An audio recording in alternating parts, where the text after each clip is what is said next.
Hello YouTube. In this video I will show you how I repair one PC when I don't have signal in my monitor but I hear a beep sound.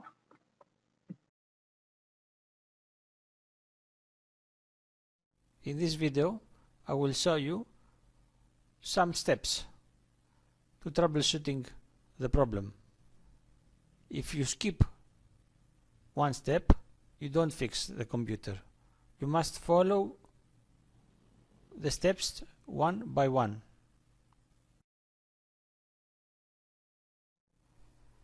This PC is too old, but the procedure is the same.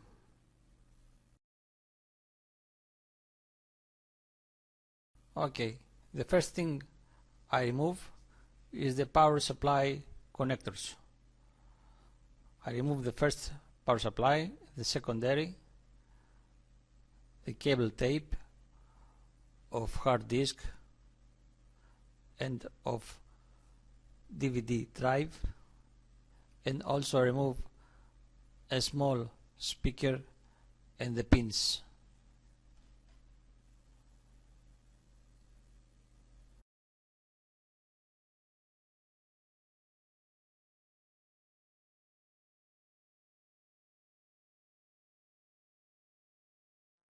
Now I search to find and unscrew the 5 screws who hold the motherboard.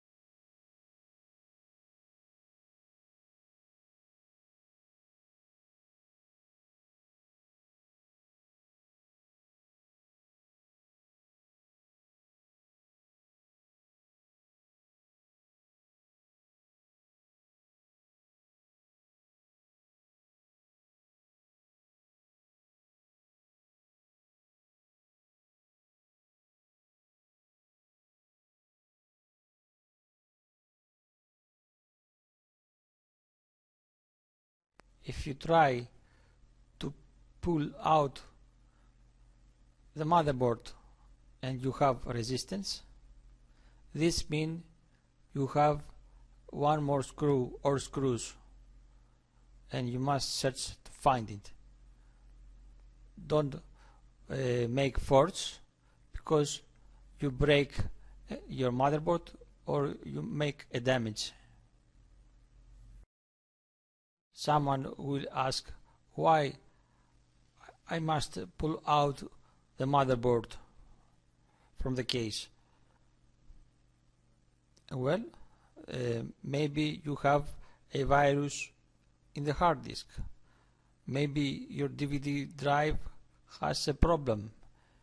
Maybe you don't have installed right the cables from peripherals devices to the motherboard, or maybe the pins has a problem. For this reason, or the case has a problem, or your computer case has a problem. For these reasons, you must pull out the motherboard. Now I pull out the power supply. The reason why I pull out the power supply is because I want to clean the PC case and I want to clean and check if works right the power supply. Now I show you how to clean the PC case. When you clean the PC case, you must do it outdoor and not indoor like me. I do it indoor because I do it for the demo reasons. And as you see, the PC case is already clean. This PC case have not filters. If you have fan or dust filters, you must clean it. I use blue alcohol, ethanol, 93 degrees, is very strong and very cheap. If I have too much dust and dirt, I can use a paintbrush or a toothbrush.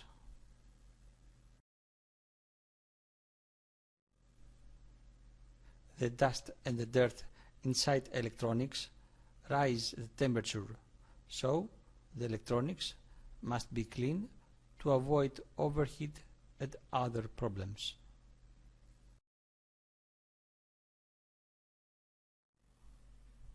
In this step, I will show you how to clean the power supply unit.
In this step, I will check the cable.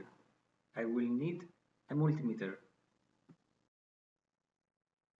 Connect the black probe with the comb and the red probe with voltage milliampere. In my country, I have 230 volt, so I'm going to the scale and I select 600 volt AC.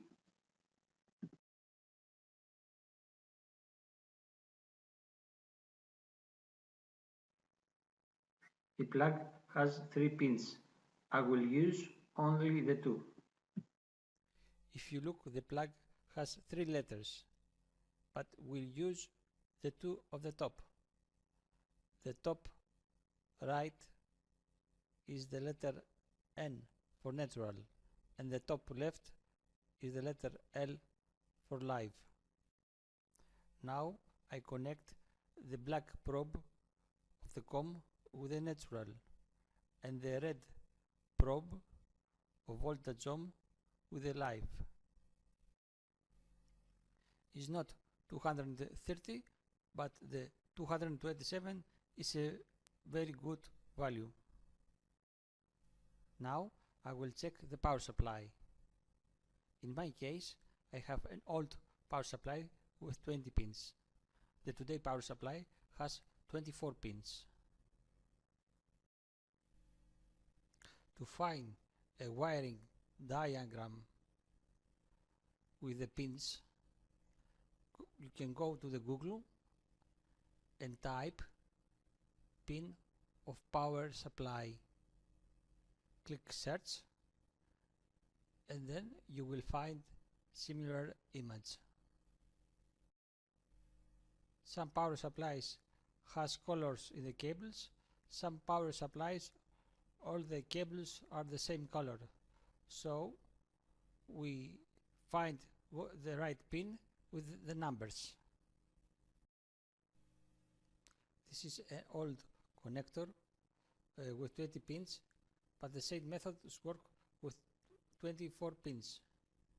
We look the connector, and the right side is the side with the clip.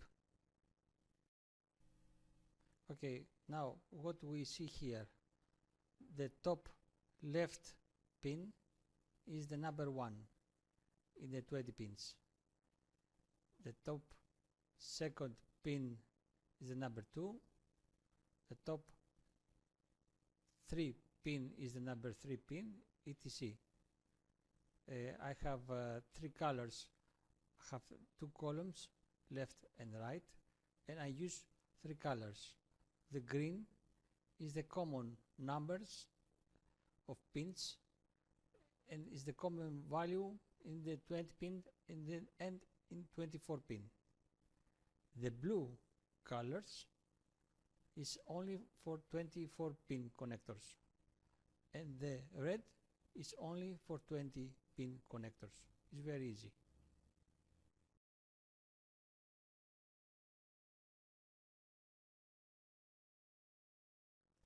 Now I want to turn on the power supply.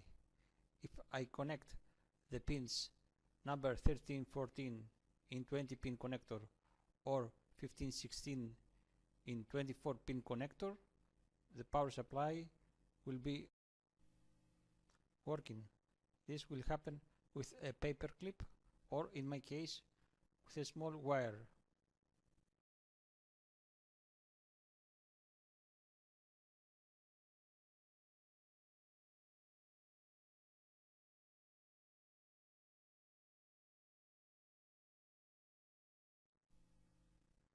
Now I take the plug and I plug in my power supply. My power supply is on.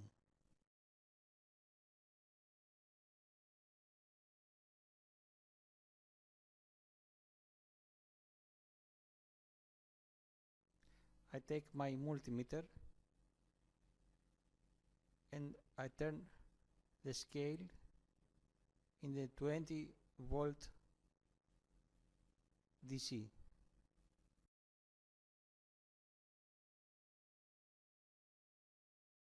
I connect the black probe in the COM and the red probe to voltage ohm.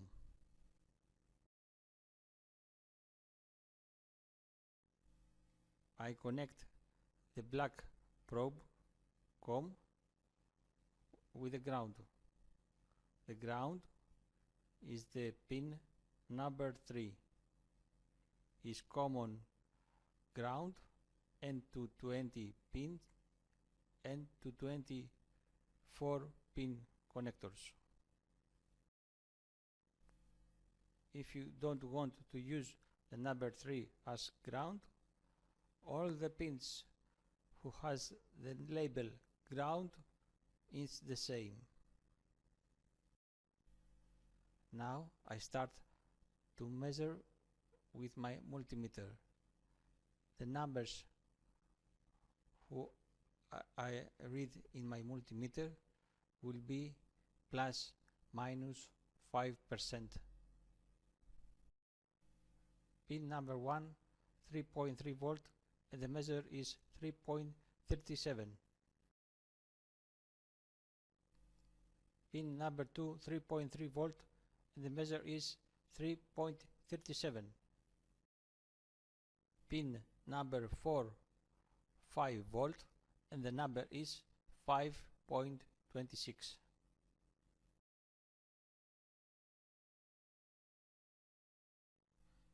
Pin number 9, 5 volt, and the measure is 5.05 volt. Pin number 10, 12 volt, and the number is in my multimeter 11.68 volt.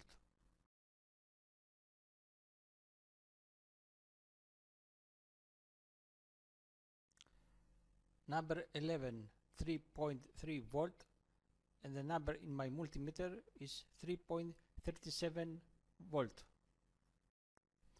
Number 12, minus 12 volt, and the number in my multimeter is minus 11.68 volt.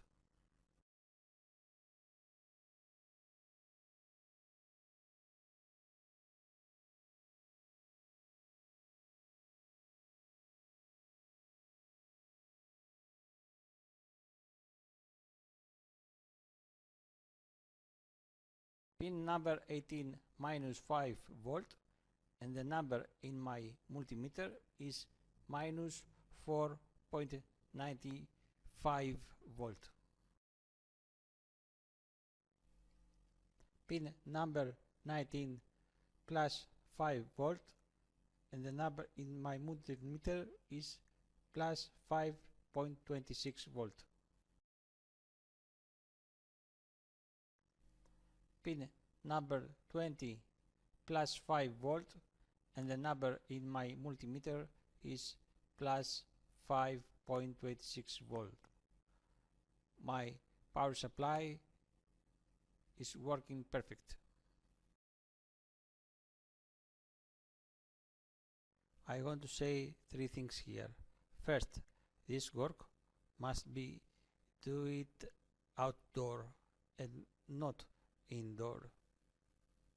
The second thing is what this hair dryer is not the right tool for this job, but a hair dryer is a common tool in every house.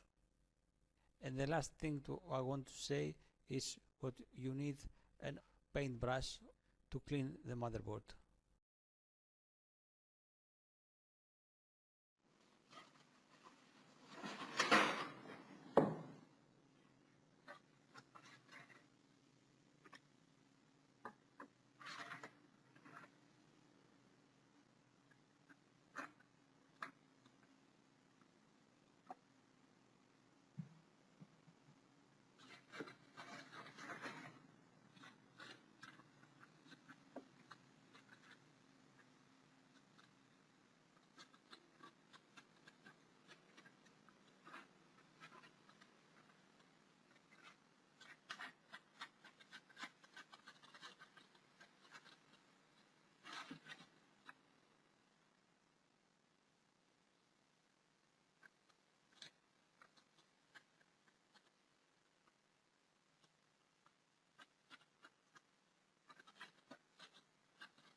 I disconnect the power supply.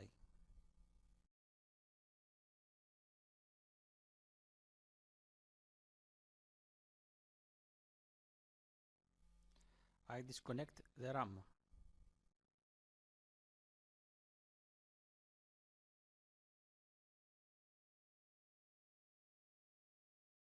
I disconnect the heat sink.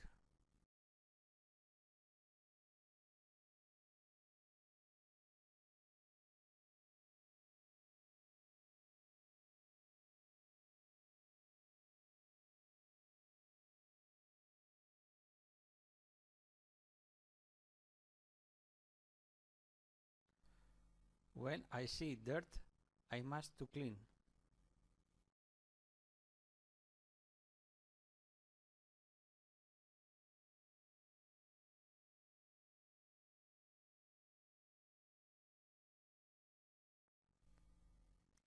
Clean the heat sink from the dust.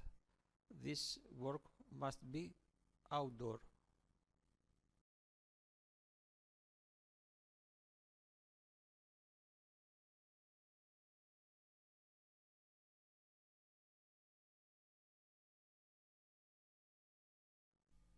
In this point, you must replace the thermal paste. I'm not showing how to do it in the video, but you can you can find in YouTube how to do it. Install the heat sink.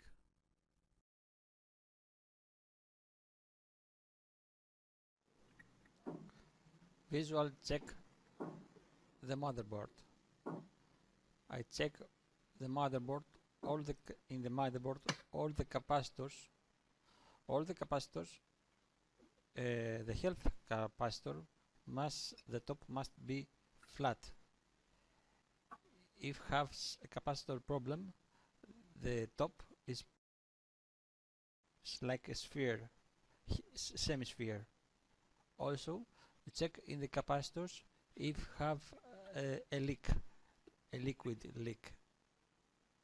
Also, in the check on the motherboard, we check if there are cracks or in the surface or other bearing components. You see a black spot from a spark in the motherboard surface, and this is damage.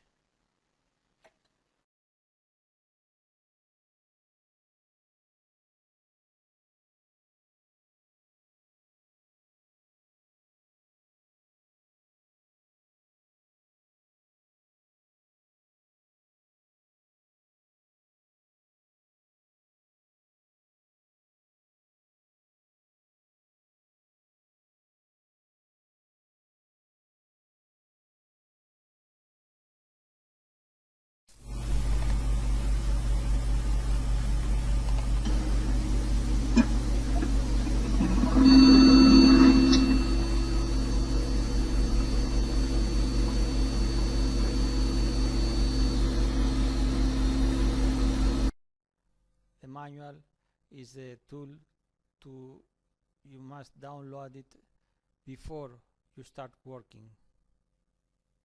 It gives you information about what power supply you must have, what kind of RAM, how you connect your cables, troubleshooting informations, and it's very handy tool. Why I clear the cmos of your motherboard? I clear because I want to reset the BIOS to the factory defaults. Is option is a step to a dead PC come in alive again.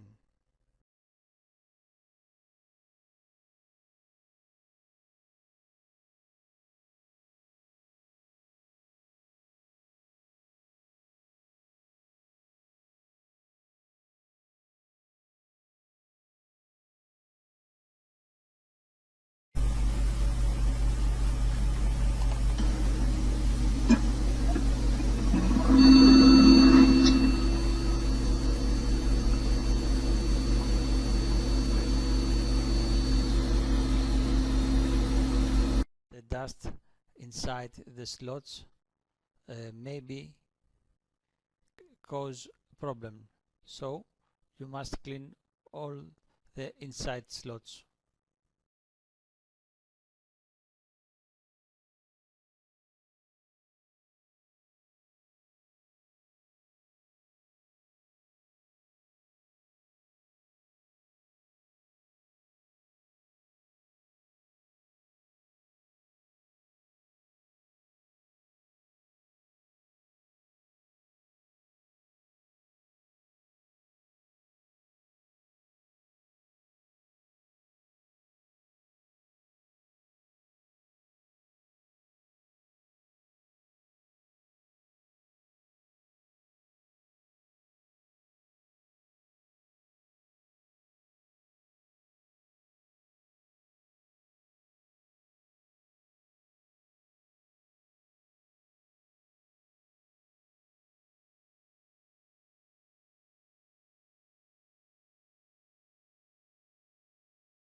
You must clean the memory contacts.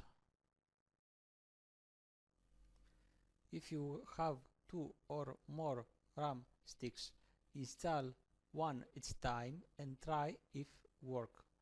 Also, don't install the memory in the same slot. In my case, I install the memory in different memory slot.